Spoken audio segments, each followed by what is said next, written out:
Normal is subjective. I just mean don't worry about it. It just means we're being watched. But not by Luke. It's fine, honest, he said, ignoring the human skull he saw dominating the sky above him, staring down at him from where there should be stars and the 2 moons of Talaron. As they approached the mansion at the center of the estate, the front door slowly groaned open, the rusted hinges whining and creaking ominously, but Steve just kicked the doors open wider as he approaching and stepped inside. Inside was darker than the exterior. Only the dim light of a few distant candles lit up the grand entrance to the mansion. "Show yourself, Luke! I know you're here," Steve called out. They watched then as a shadow moved out of the corner of the room, and the assembled group readied their weapons for a moment. But what came into the dim light was in fact a rooster. He looked at them for a moment, turning his head to inspect them with each eye for a moment, before slowly waddling past their feet and out the door. Once the rooster was outside, though, the doors slammed shut, and the rush of wind made the candles sputter and die, leaving them in darkness for a moment. Then there was a flash as a figure appeared on the staircase before them. A grinning half-elf stood before them, wearing bright white clothes that seemed to be so white they helped illuminate the area around him. The vest, pants, and coat he wore were all embroidered with gold thread, shiny gold buttons, and diamond jewelry. He carried a short cane with a massive polished crystal at the top for him to hold on to. "Steve, it's been so long! Came in through the front door and everything. I'd expected you to skulk around and try and sneak like usual. You're always more comfortable in the dark shadows, aren't you?" The half-elf flashed a pearly white smile. "Yes, I set an entire village on fire because I planned on being subtle," Steve replied in a flat tone. "I see you're as vain as ever, Luke, though you fail to understand why Malin wore white." "Ha, don't I? He might not have liked me as much as he did his precious new pet human, but I've been around a lot longer than you, Steve, and I'll be around long after you're gone. That is, unless you're here to apologize and take me up on my offer. It's still good, you know." Luke walked down the stairs towards them then, the light following him, casting deep shadows around the room. "I've got nothing to learn from you." Steve snorted. Is that what you think? I'm sure I could show you a trick or two, like how to move the shadows." Luke drove his cane down against the floor, and in a moment the shadows rose up, engulfing Steve and the others in their grip. While Sherry, Larry, and Fenrina all began to struggle as the shadows gripped them tight, Steve just stayed still. "What's that? You don't seem to be fighting very hard. Maybe it's because you only want to pretend you're something else. I always remember Malin's speeches about the light and the dark. You were the black cat and I the white, one to hunt the light, one to hunt the dark. As if I was afraid of the dark. Look at me now." The half-elf laughed as he spun around in place, making the shadows dance around the room as he did. "I might not be the most subtle person, but I embrace that," Steve replied. "You like to think you're subtle, but you're about as subtle as a punch in the face." Luke just laughed once more and picked his cane up in a hand, swinging it around to smack Steve across the face with it. "Like that?" he asked mockingly, and Steve shook his head for a moment, opening and closing his jaw a few times as his tongue pushed out his cheeks. Okay. That did hurt," he admitted. "We're not so different, you and I, Steve." Luke pulled close, waving at the shadows to move Steve further into the center of the room, away from his struggling friends. "We were both drawn to the forbidden and sinful, weren't we? To learn what we couldn't. I've heard all about your own experiments with blood magic and necromancy. Do you think you're any different than me? Any better?" "We are nothing alike," Steve growled out. "It's not about what we use, it's about why we use it. I brought grandparents back so they could talk to their grandkids again. I connected people through and for love. I use blood magic to heal and mend, not to enslave and devour." Steve glared at Luke even as the half sneered for a moment. "Love? You dare shove that back in my face? Don't think I'm unaware of your plaything back there. A half-demon? Is that what you like? The fiery, flashy passion of a creature of literal evil? Do you hate elves that much?" Luke asked, even as his sneer faded, and he reached up to rub a hand along Steve's bearded jaw. "First of all, I don't hate elves. Second, just because your meat husk is a half-elf doesn't mean shit. You weren't even alive when I met you." Steve responded, which made Luke laugh and pull back, setting a hand on his chest. "Oh, Steve, you wound me. If one should understand the intricacies and blurred lines of life and death, it would be you. Do I not feel? Do I not learn? Do I not grow and love?" he asked. "No," Steve replied flat. "You don't. You've just gotten worse since you destroyed Malin's form." "I didn't just destroy his shell. I absorbed him," Luke hissed. "I became greater than he would have allowed me on my own. I am more powerful than you can comprehend. I took everything he taught me and built upon it. I understand perfectly why he wore white. Is this not proof? Look how easily I defeated you." Luke pulled back and waved at Steve with his cane. But Steve just smirked. "You never got it. You're focused on a single path going in one direction. Malin could never break through to you. It's a cycle, Luke. Life and death. The dead bring life. The living bring death. You have to keep it moving around for it all to work. The dark one you've chained yourself to? That's not death. It's nothingness. It's not a cycle. It's a pit where nothing happens. Nothing exists. You don't have power waiting for you when you die. You don't even have a few lifetimes of pain and torture in one of the hells. You've got nothing waiting for you. An eternity of nothing. You think he wore white as a lure, like a predator using the light to trick and tempt prey, to distract people from what was in the dark around them. But that's not it at all. He wore white to be a beacon, amongst the dark. Amongst ignorance and hate and greed, he was a light. And that's where you and I couldn't be more different. You use white to cast deeper shadows, whereas I... Steve's hands had been working within the shadowy ooze that had wrapped around him. Since he didn't really fight it, the force had grown lazy and didn't properly constrict his small movements, so it hadn't stopped him from reaching into his pouches to prepare one of his spells. I bring knowledge and enlightenment. I don't wear white as camouflage and carry the shadows within me. I wear dark clothes and stick in the shadows so that I am not the focus. But the light I shine is clear for all to see. As he said that, he gripped his extending staff that he'd used to fire dance with the islanders. But as it quickly expanded and burst from the sludge like shadows around him, the ends didn't burst into flame, but a bright, pure white light.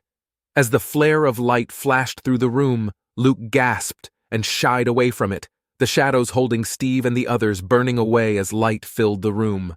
But Steve wasn't worried about them. As he looked up, he could see a massive blob of black sludge reaching down, nearly able to touch him, dozens of human skulls studded into the sludge staring at him with sightless eyes, the jaws hinging open as they all began to pop and hiss in the same screech as the Darkizens from the village.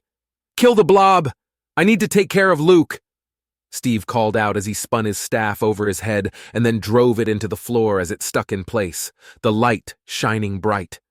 Luke was quickly scrambling up the stairs, and Steve gave chase even as the ooze dropped from the ceiling to start attacking the others. Sherry had her flame whip up in a second, and Fenrina and Larry were busy smashing the skulls that reached up to try and snap at them.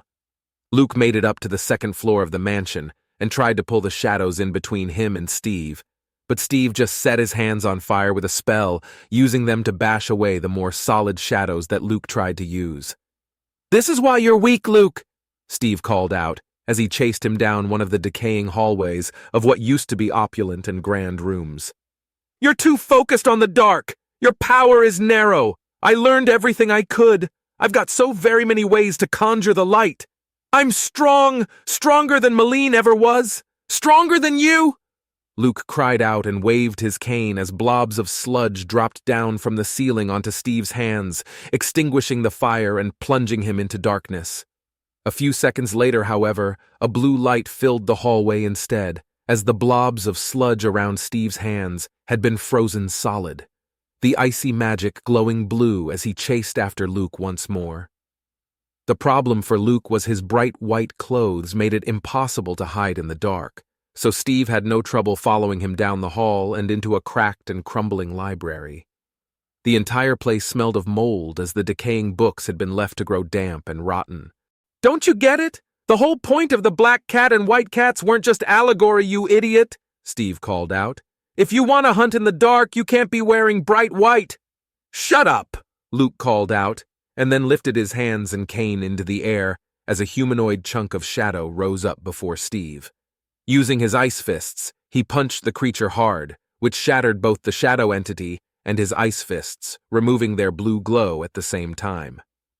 "I am a master of the dark," Luke called out then with a grin, only for that grin to fade a moment later as a crackle of lightning filled the air. Steve held his hands up then as lightning shot from his fingers across the room and striking Luke. "I'm no master, but I've got way more tools than you ever will," Steve called out, while Luke gasped and writhed, dropping to the ground as he was hit by the lightning from Steve's hands. His body seemed to flash and glow a little as his skeleton could be seen through his skin.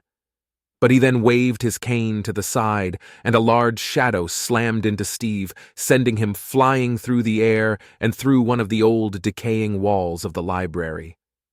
Steve dropped through the air into an old pool behind the mansion then. It was covered on moss and green slime, but it broke his fall with a splash. "Try casting lightning now," Luke called as he moved to the hole in the wall to look out and down at Steve, who stood up, now dripping wet. "Your powers are too narrow, Luke," Steve countered, and held up his right hand that was once more dripping in blood while his sword was clutched in his left. He then began to run up through the air, the blood forming steps under his feet as he rushed Luke. Luke had a moment to try and conjure up another wall of shadows, but Steve was too fast and jumped, smashing through the light shadows to tackle Luke to the ground of the old library. Luke gasped out then and looked down as he saw Steve had buried the sword in his chest, up under his ribs.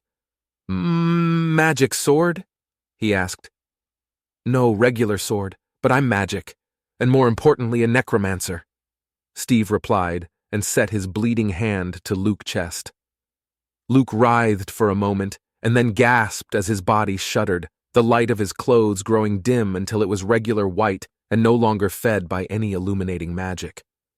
Blood suddenly began to flow out from around the sword jammed into his chest, and he coughed some blood up as well, the crimson color staining his otherwise pale white features. He began to cry then, tears rolling down his face as he sobbed. It hurts." "Yeah, a sword in your chest is going to hurt. Welcome to life," Steve replied, holding Luke down still to make sure there weren't any tricks. "Hope you enjoy an eternity of nothing." Steve wasn't angry when he said that, just disappointed. "Please, before I go, Steve, a kiss?" But as the entity known as Luke asked that, Steve leaned up. "Ew, no." He got up then, drawing his sword out of Luke's chest as he did. "Listen, I don't get whatever romance you thought there was between us back then. You were always bitter whenever Malene showed me any kind of favor and loved to rub any failure in my face. To say nothing of how petty and bitchy you were constantly, always talking shit about Malin's friends and other guests of the manor. Then there's the whole totally evil thing and selling your soul such as it is to a being of total darkness in exchange for short-term power. So even if I was into guys, I'd never have wanted anything to do with a miserable piece of shit like you. Oh, and by the way, like I said like a million times, I'm not into guys." Steve blinked then, as a smell hit him, and he looked down at Luke's body. Oh. He covered his nose then as he realized that the body before him had likely died just after he pulled his sword free. Did you just shit yourself? Or, He backed up a bit as the body seemed to either be leaking waste or decaying at an accelerated rate. He just grabbed Luke's cane and walked away to escape the smell as he pulled a cloth from his pockets to hold over his mouth. Gross. Steve tapped the cane a few times until he got a light to glow from the crystal in the top, and walked back through the mansion to the grand entryway. Sherry, Larry, and Fenrina were all standing around, panting and recovering from their fight. The skulls had been smashed, and the sludge entity seemed to have just spread out across the floor once it had died. Or undied. Steve wasn't sure what the proper term was for killing something that wasn't technically alive. "Got it?" Sherry asked when she saw him, and he nodded, twirling the cane in hand and holding it up. "I got it. I know Luke, I'll check it to be sure, but he's likely kept a recording of every deal he made with his clients right here in the crystal ball. With this, we've got the proof we need. But we're not done yet. We need to get the tents from the boat and set up camp for the night," he mentioned as he walked past his friends to open the front door to step outside once more. "Camp? Here?" Fenrina asked. "Unless you'd like to try and find a small mud hill surrounded by ghost gators?" Steve asked as he looked back at her. The werehusky thought that over for a moment, and then straightened up as she walked past him towards the boat. "I'll get the tents. Someone go find, kill, and cook that rooster. I'm in the mood for cock tonight," she said as she walked away. Both Steve and Sherry looked over at Larry as he was opening his mouth. Sherry uncoiled her whip and Steve raised Luke's cane before the dwarf raised his hands to ward them off. "Oh, come on! Larry Love has seldom had better setups. Seriously, that deserves to be used. It's a sin to not use a lead-in like that," he complained. "No," Sherry growled. "We had to explain to her that cock means rooster, and apparently she's heard you talking about your rooster.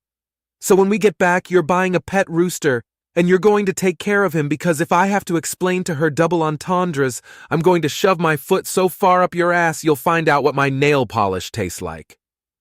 Larry looked between them for a moment and sighed, crossing his arms as he muttered and grumbled under his breath, but seemed to agree to her demands. With that out of the way, they began to get to work setting up camp for the night. As Steve said, they still had work to do, not just that night, but to get his plan to dethrone the Kasurian king to work. Proof was just one part of it. There was still much to do to secure the relics, but even so, Steve was proud of his work that night. When he looked up, the floating skull was gone, replaced by the stars and moons taking their rightful places in the sky. The bayou around them was humming with bugs and birds as the smell of rot and decay seemed to fade away. While Steve was right in that he wouldn't become a new Magi-Jew, he did play a hand in their machinations as they wove their tapestry across the face of Talaron many times. But those are tales for another time.